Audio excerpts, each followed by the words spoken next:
अस्सलाम वालेकुम स्टूडेंट्स। हमारा जो नेक्स्ट टॉपिक है जो कि हमारे पास स्केचिंग वो सीपीयू स्केचिंग एल्गोरिथम है। नेक्स्ट एल्गोरिथम है वो है हमारे पास priority algorithm. Priority algorithm basically जो है हम लोग प्रोसेस की प्रायोरिटी की बेस पे हम उसे सिलेक्ट कर रहे होते हैं कि कौन सा प्रोसेस हम लोगों ने सीपीयू को असाइन करना है। ठीक है, यहाँ पे हमारे पास जो है आप देख सकते हैं एक टेबल दिया गया, गिवन डेटा है प्रोसेसेस का, अराइवल टाइम्स का, बर्स्ट टाइम एंड देन हमारे पास कुछ प्रायोरिटी हमें डिफाइन की गई है कि हमारे पास इस प्रोसेस की प्रायोरिटी 2 है, इसकी 4 है, इसकी 1 है एंड देन हमारे पास प्रोसेस 4 की जो है उसकी प्रायोरिटी क्या है 3 है। इट्स डिपेंड्स ऑन अस कि हम लोग जो है प्रायोरिटी जो है जैसे यहाँ पे हम लोगों ने इंक्रीमेंट नंबर से प्रोसेस वो प्रायोरिटी दी है कि जो पहले नंबर की प्रायोरिटी है वो प्रोसेस P3 की है, फिर सेकंड प्रायोरिटी जो है वो प्रोसेस P1 की है। ठीक है, सबसे लोएस्ट प्रायोरिटी जो है वो प्रोसेस P2 की है। ठीक है, तो इस डिपेंड में भी हम इसको ऑपोजिट भी कर सकते हैं कि इसको हाईएस्ट प्रायोरिटी दे सकते हैं, वो प्रोसेस P4 के नंबर की जो 3 नंबर है इसको हम सेकंड हाईएस्ट प्रायोरिटी दे सकते हैं। तो इट्स डिपेंड्स, ठीक है, कि किस सीक्वेंस में हम लोग जो है प्रायोरिटी दे रहे हैं अपने प्रोसेसेस को। तो हम अब जो है अपना स्केड्यूल जो प्रोसेस करेंगे हम सीपी स्केड्यूल करेंगे, वो बेस करेंगे on the basis of priority. ठीक है, किसी क्या प्रायोरिटी है। तो हमारे पास क्या है कि वही फॉर्मूला है कि हमने इसमें भी turn around time find out करना है एंड देन हमने वेटिंग टाइम फाइंड आउट करना है। टर्न अराउंड टाइम हमारे पास किसके इक्वल होता है, completion time minus arrival time के, और वेटिंग टाइम हमारे पास किसके इक्वल होता है, turn around time minus burst time. Completion time हम कैसे फाइंड आउट करते हैं, हम पहले भी कई बार देख चुके हैं। हमारे पास इसको फाइंड आउट करने का मेथड है कि हम इसके लिए एक गैंट चार्ट क्रिएट करते हैं। गैंट चार्ट किस तरह से क्रिएट कर रहे हैं हम, कि हम लोग जो है असाइन करें अपने प्रोसेसेस को, जिस सीक्वेंस में हम प्रोसेस असाइन करें सीपीयू को उसी सीक्वेंस में हम जो है अपना गैंट चार्ट क्रिएट करें। अब आप अगर यहाँ पे देखेंगे हमारे पास जो हाईएस्ट प्रायोरिटी है वो है प्रोसेस P3 की, लेकिन अराइव हमारे पास जो प्रोसेस हुआ P1 हो चुका है। तो हम क्या करेंगे कि हम इस बेस के ऊपर अपने प्रोसेस को, क्योंकि यहाँ पे बच्चों हमारे पास जो है प्रोसेस P1 का अराइवल टाइम 6 वो है 0 है, तो इसलिए ये हम लोग सबसे पहले अपने सीपीयू को असाइन कर देंगे। ठीक है, क्योंकि तब तक हमारे पास जो हाईएस्ट प्रायोरिटी का एल्गोरिथम था उसका अराइवल नहीं हुआ था, उसका अराइवल टाइम 5 था। तब तक हम लोगों के पास जो अराइवल हो चुका है हम उसको असाइन कर देंगे अपने सीपीयू को। ठीक है, तो हमारे पास सबसे पहले कौन सा आ जाएगा, प्रोसेस P1। हम जब गैंट चार्ट क्रिएट करेंगे हमारे पास प्रोसेस P1 है,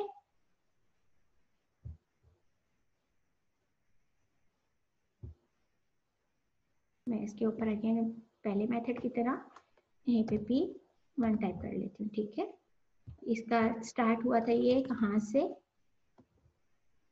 0 से, और इसका फिनिशिंग टाइम क्या हमारे पास 6।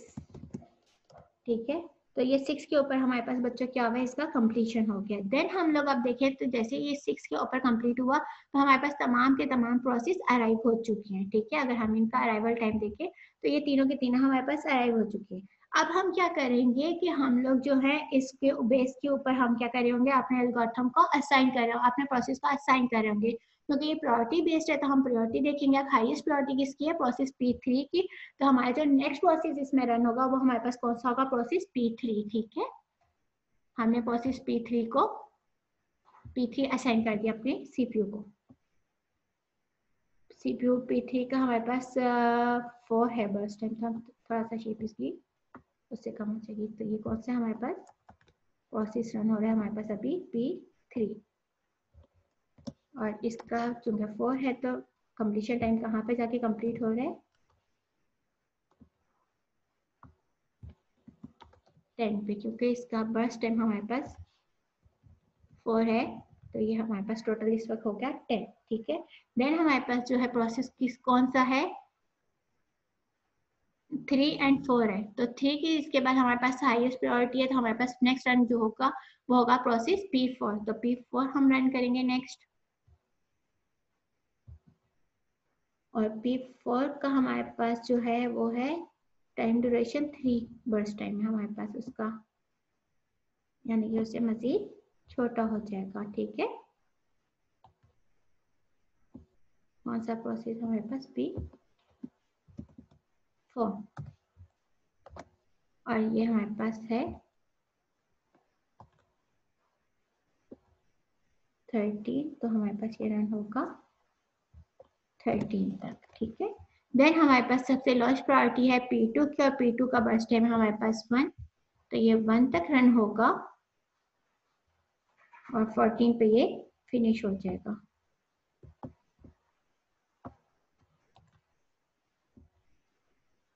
ये प्रोसेस हमारे पास आ गया P2 और ये रन हो रहा है हमारे पास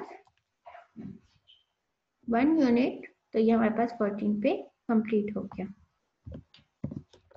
ठीक है, अब हम अगेन अपना चार्ट बनाएंगे जिसके थ्रू हम लोग जो है इसकी सबकी हम लोग फाइंड आउट करेंगे कंप्लीशन टाइम, और देन हम लोग turn around time, and then हम वेटिंग टाइम। ठीक है, हमारे पास ये P नंबर हो गया। देन हम लोगों के पास है अराइवल टाइम, देन हमारे पास है बर्स्ट टाइम, देन हमारे पास है कंप्लीशन टाइम, देन हमारे पास है टर्न अराउंड टाइम, देन हम लोग फाइंड आउट करेंगे वेटिंग टाइम अपने एल्गोरिथम अपने प्रोसेसेस की। ठीक है,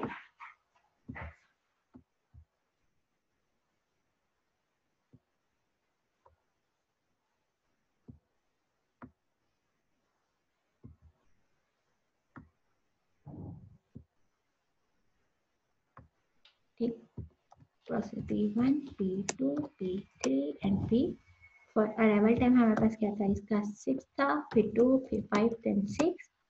बर्स्ट टाइम हमारे पास क्या है, 6, 1, 4 एंड 3। ठीक है, कंप्लीशन टाइम हमारे पास क्या, प्रोसेस 1 हमारा कंप्लीट हो रहा है 6 पे, प्रोसेस 2 हमारा कंप्लीट हो रहा है 14 पे, प्रोसेस 3 हमारा कंप्लीट हो रहा है 10 पे, एंड देन प्रोसेस 4 हमारा कंप्लीट हो रहा है 13 पे। ठीक है, तो ये हमारे पास क्या है, completion time. Turn around time हमें फॉर्मूले से मालूम है कि हमने कंप्लीशन टाइम में से माइनस करना है अपना अराइवल टाइम, तो इसका हमारे पास आ गया टर्न अराउंड टाइम 6। देन हमारे पास जो है completion time 14 minus 2 equal to 12। Then हमारे पास इसका कंप्लीशन टाइम है 10 minus arrival time equal to 5। Then हमारे पास 13 माइनस 6 इक्वल टू 7। ये हमारे पास हो गया कंप्लीशन है। वेटिंग टाइम हमारे पास क्या होता है, turn around time minus burst time 6। इसने कोई वेट नहीं किया, 12 माइनस 1, इसने 11 यूनिट वेट किया। देन हमारे पास है 5 माइनस बर्स्ट टाइम 4, इसने 1 यूनिट वेट किया। देन हमारे पास है 7 माइनस टर्न अराउंड टाइम 7 था, बर्स्ट टाइम हमारे पास 3 था, तो इसने हमारे पास 4 यूनिट वेट किया। तो इस मेथड से जो हम लोगों ने अपने turn around time and waiting time find out कर लिया। अब हम फाइंड आउट करेंगे एवरेज टर्न अराउंड टाइम। क्या है हमारे पास एवरेज टर्न अराउंड टाइम में, 6 plus 12 plus 5 plus and then 7 divided by 4। जो भी हमारे पास इसका आउटपुट आएगा वो अप्रोक्सीमेटली आ रहा है 7.5।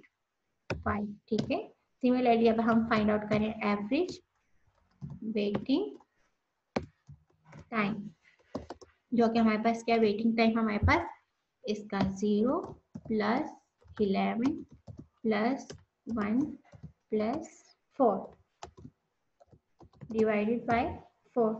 तो ये हमारे पास आ रहा है 4, इसका आउटपुट हमारे पास आ रहा है 4।